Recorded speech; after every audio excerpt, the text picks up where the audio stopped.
This video is going to walk you through step-by-step how to export your advisory lesson video. When you're finished making your video, you're first going to click Finish. Then it's going to bring you to a page where you're going to click HD for the highest quality of your video.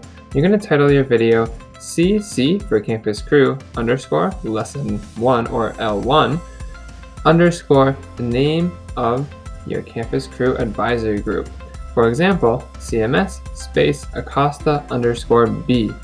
Then you want to make sure that you click to export your video to your Google Drive. Click Export in the bottom right, and then you're going to wait for your video to eventually export to your Google Drive.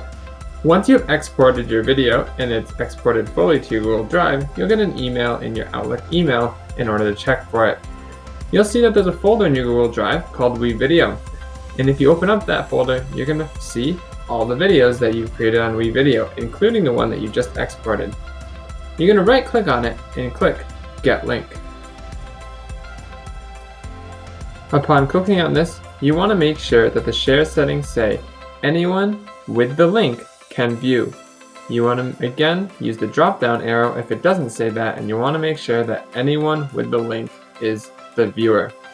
And then again, you're going to go and you're going to right click, click Get Link, and click Copy Link. Once you've copied the link, then you're going to go to the Google form that is found in the step-by-step Campus Crew advisory directions, and you're going to click on the link for the Google form to submit the video to your Campus Crew advisors. You're going to first fill out your last name, fill out your first name. You're then going to write the name of your advisory group, such as CMS space Acosta underscore B, and then you are going to finally paste the link of your video and click Submit. You're going to make any edits to your video as instructed by your Campus Crew coordinator. Then you're going to email the video to your 6th grade advisory teacher using the template that's provided to you on the step-by-step instructions. Then create a Schoology discussion post, and ta-da! You are done.